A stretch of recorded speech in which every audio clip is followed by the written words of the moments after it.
மத்தேயு 14:17.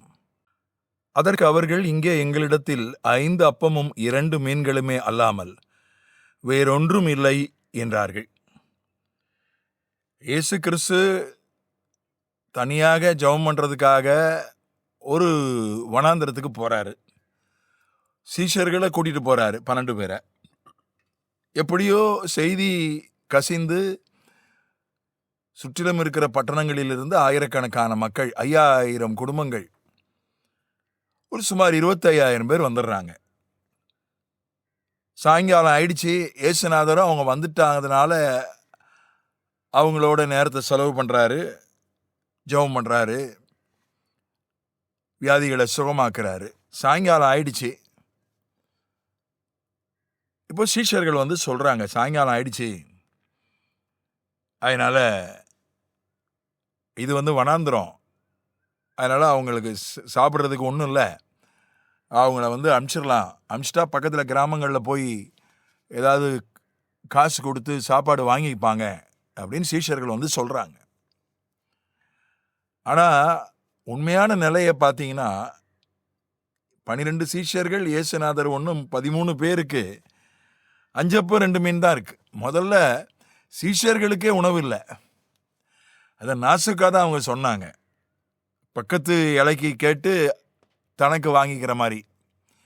இவங்களை அனுப்பிச்சிருங்க, சாயங்காலம் ஆயிடுச்சு, வனாந்திரம், இவங்களை அனுப்பிச்சிருங்க. அப்படின்னா என்ன அர்த்தம்? நம்ம இங்கே இருக்க வேண்டாம், இங்கே நம்ம முதல்ல சாப்பிடணும், நம்ம போய் கிராமத்தில் போய் ஏதாவது வாங்கி சாப்பிடலாம் என்று சீஷர்கள் தங்களுக்காக தான் சொன்னார்கள். ஏன்னா 5000 குடும்பத்துக்கு எங்க போய் சாப்பாடு வாங்க முடியும்? அது சாத்தியமே இல்லை. இப்போ நான் இப்போது வசிக்கிற ஊர் சாயர்புரம், ஒரு பேரூராட்சி. ஒரு 10 கிராமங்களுக்கு அது ஒரு பசார். கல்வி நிலையங்கள், ஆலயங்கள் குவிந்து கிடக்கிற ஒரு ஊர். இதில் எப்படியும் குறைஞ்சபட்சம் ஒரு 10 உணவகமாவது இருக்கு. ஆனால் என்ன கிடைக்கும்னா, பெருசாக ஒன்றும் கிடைக்காது. காலையில் பார்த்தா இட்லி, பூரி, பொங்கல், இதான். 1-2 கடையில் ஆப்பம் கிடைக்கும். மத்தியானம் சாப்பாடு பிரியாணி, பரோட்டா. ராத்திரி பரோட்டா தான் கிடைக்கும். சில கடைகளில் சப்பாத்தி, இட்லி, ஏதாவது ஒரு கடையில் தோசை கிடைக்கும். இவ்வளோதான், வேற எதுவும் கிடைக்காது. அதுவும் ஏதாவது ஊரில் ஒரு கல்யாணம்னா எல்லா உணவகத்தையும் மூடிடுவாங்க. ஏதாகிலும் அக்கம் பக்கத்தில் ஒரு ஆலயத்தில் அசனம் என்று சொல்லப்படுகிற ஒரு விருந்து இருக்குமானால் எல்லா கடையும் மூடிடுவாங்க. திடீர்னு போய் ஏதாவது வாங்கணும் என்றால் பெரும்பாலும் கடைகளே இருக்காது.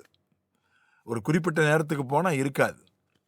பரோட்டா தான் கிடைக்கும், அதுவும் குறிப்பிட்ட நேரத்துக்கு மேலே கிடைக்காது. ஒரு 2 பேருக்கு 3 பேருக்கு வாங்குறதுக்கே இந்த நிலைமைன்னா, ஒரு 10 கிராமங்களுக்கு மைய பகுதிக்கே இந்த நிலைமைன்னா, 25,000 பேருக்கு கிராமங்களில் போய் எப்படி? கிராமங்களில் முதல்ல உணவை வைப்பாங்களா? அப்படி உணவகம் இருக்குமா? தானியங்கள் வேணும்னா வாங்கலாம், வாங்கி அப்புறம் சமைக்கணுமே. 25,000 பேருக்கு எப்படி சமைக்க முடியும்? பாத்திரம் எங்கே போகிறது? எரிபொருளுக்கு எங்கே போகிறது? யார் சமைப்பார்கள்? அதனால இது அவர்கள் சொன்னது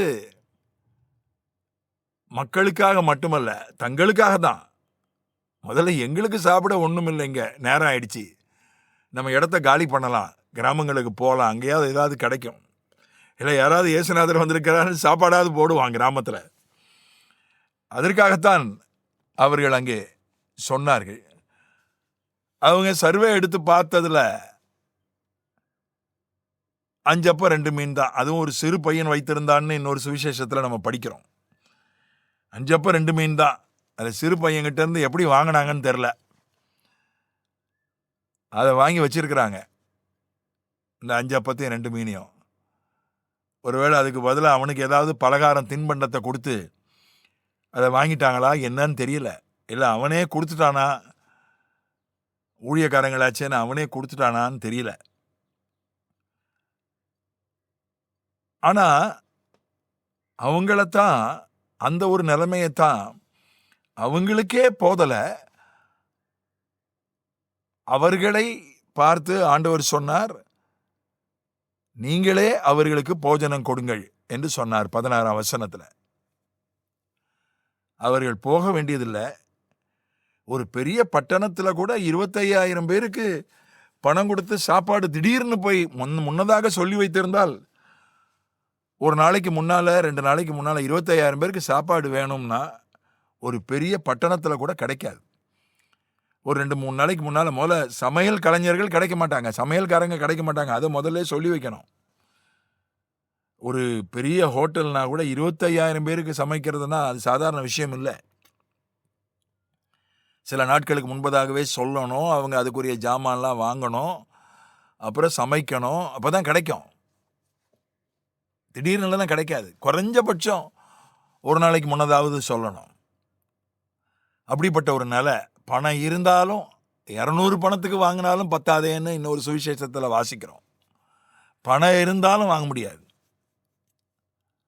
அந்த நிலையில் இருந்து தான் அவர்கள், நாமளாவது போய் சாப்பிட்ருவோம், இந்த கூட்டத்தில், இந்த வனாந்திரத்தில், இந்த நேரத்தில் மாட்டிக்கிட்டோம், நாமளாவது தப்பிச்சு போய் கிராமத்தில் போய் சாப்பிட்ருவோம் என்றுதான் அவர்கள் கேட்டார்கள். ஆண்டவர் சொன்னாரு, நீங்களே அவர்களுக்கு போஜனம் கொடுங்கள். எனக்கே போதல, எனக்கே போஜனம் இல்லை, நான் மற்றவங்களுக்கு எப்படி கொடுக்க முடியும்?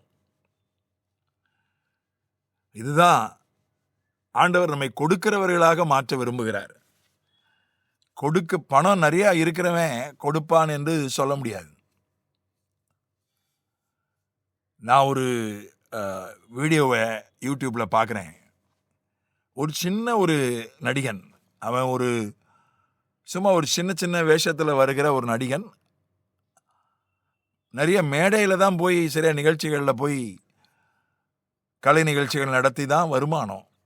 பணக்காரன் கிடையாது. நிறைய மக்களுக்கு கொடுக்கறத, ஆம்புலன்ஸ் வாங்கி கொடுக்கறத, அது மாதிரி நிறைய நிகழ்வுகளை நான் வீடியோவில் யூடியூப்பில் பார்க்குறேன். ஆச்சரியமாக இருந்தது. எல்லாரும் அதை ஆச்சரியப்படுறாங்க. கொடுக்கறதுக்கு மனசு தான் வேணும். கொடுக்கறதுக்கு பணம் ரெண்டாவது தான். எவ்வளவோ பணம் வச்சிருக்கிறவங்க கொடுக்கறது இல்லை, கொடுக்கறதுக்கு மனம் இல்லை. ஆனால் அது ஒருவர் சொன்னார், ஒருவரை பார்த்து சொன்னார், ஒரு பெரிய கடல்னார். ஒரு பணக்காரரை பற்றி, ஒரு பணக்காரரை பற்றி இன்னொரு பணக்காரர் என்கிட்ட சொன்னார். அவங்க ஒரு பெரிய பட்டணத்தில், அந்த 2 பேரும் பெரிய பணக்காரர்களில் ஒருவர். அவர் இன்னொருத்தரும், அவரும் ஒரு பணக்காரர் அந்த பட்டணத்தில். அவர் என்கிட்ட சொன்னார், அவர் இருக்காரே, அவர் ஒரு பெரிய கடல் அப்படின்னார். நானும் ரொம்ப பாராட்டி தான் சொல்கிறாருன்னு நினச்சிக்கிட்டேன். அவர் சொன்னார், கடல் தண்ணியை யாரும் குடிக்க முடியாது, அவ்வளோ தண்ணி இருக்குது, ஆனால் தாகத்துக்கு அதை குடிக்க முடியாது. அந்த மாதிரி தான் அவர்கிட்ட பணம் இருக்குது, ஆனால் யாருக்கும் அவர் அதை எடுத்து கொடுக்க மாட்டார் என்று அவரை பற்றி சொன்னார். ஒரு பணக்காரர் இன்னொரு பணக்காரை பற்றி சொன்னது, நான் என்கிட்ட சொன்ன பணக்காரர் ஓரளவுக்கு மற்றவர்களுக்கு உதவி செய்யக்கூடியவர். அதனால கொடுப்பதற்கு பொருளும் பணமும் ரெண்டாவது பட்சம்தான். முதல்ல மனசு வேணும். ஆண்டவர் சொன்னாரு, நீங்களே அவர்களுக்கு போஜனம் கொடுங்கள். ஆண்டவரே, எங்களுக்கே சாப்பாடு இல்லையே. இல்லை, அந்த ஒரு மனதை அவர், அந்த ஆட்டிடியூட, அந்த மனப்பான்மையை உருவாக்க விரும்புகிறார். எனக்கு வந்தா நான் கொடுப்பேன் அப்படின்றது இல்லை, நான் கொடுப்பேன் என்கிற, கொடுக்கணும், மற்றவங்களுக்கு உதவி செய்யணும், மற்றவங்களுக்கு நன்மை செய்யணும். அது பணம் தான் என்று அல்ல, பொருள் தான் என்று அல்ல. நேரமாக இருக்கலாம், நல்ல வார்த்தைகளாக இருக்கலாம், ஆலோசனையாக இருக்கலாம், ஜெபமாக இருக்கலாம். என் ஜெபத்துக்கே இன்னும் பதில் வரல. நான் எப்படி மற்றவங்களுக்காக ஜெபிப்பேன்? முதல்ல என் ஜெபத்துக்கு பதில் வரட்டும், அப்புறம் நான் மற்றவங்களுக்காக ஜெபிக்கிறேன் என்பது அல்ல. அப்படி அல்ல. அப்படிதான் ஒரு மனிதீகம், ஒரு மனித சுபாவம் அப்படிதான் சிந்திக்கிறது. ஆனா ஆண்டவர் அதை மாற்ற விரும்புகிறார். நாங்க 13 பேரு உங்களையும் சேர்த்தா இருக்கிறது 5 அப்பம் 2 மீன். அதை பாதி பாதியாக தான் பிச்சுக்கணும். ஆளு ஒருத்தருக்கு அரை மீன் அல்லது அரை அப்பம். அப்படி பிச்சுக்கிட்டாதான் நம்ம 13 பேருக்கு அதை பகிர்ந்து கொள்ள முடியும். 25,000 பேர் உட்கார்ந்துருக்கிறான் அப்படின்னு அவங்க சொன்னாங்க. அதைத்தான் அவங்க அதைத்தான் பார்க்குறாங்க. ஆண்டவர் அப்படி இல்லை, நீங்களே கொடுங்கள். அந்த ஒரு கொடுக்கிற, அந்த உதவி செய்கிற, நன்மை செய்கிற அந்த விருப்பத்தை, அந்த ஆர்வத்தை, அந்த உணர்வை உண்டாக்கி கொள்ள வேண்டும், வளர்த்து கொள்ள வேண்டும். அதைத்தான் ஆண்டவர் சொன்னார். அப்போஸ்தலர் 20 ஆண்டவர் சொன்னதை எடுத்து பவுல் சொல்றான். 20:35 இப்படி பிரயாசப்பட்டு பலவீனரை தாங்கவும் வாங்குகிறதை பார்க்கிலும் கொடுக்கிறதவே பாக்கியம் என்று கர்த்தராகிய இயேசு சொன்ன வார்த்தைகளை நினைக்கவும் வேண்டும் என்று எல்லா விதத்திலும் உங்களுக்கு காண்பித்தேன். வாங்குகிறதை பார்க்கிலும் கொடுக்கிறதே பாக்கியம் என்று கர்த்தராகிய இயேசு சொன்ன வார்த்தைகள். இது நான் எந்த சுவிசேஷத்திலும் இல்லை, ஆனால் பவுலுக்கு அதை ஆண்டவர் வெளிப்படுத்தினார். வாங்குகிறதை பார்க்கிலும் கொடுக்கிறதே பாக்கியம். வாங்குகிறது தப்பு இல்லை,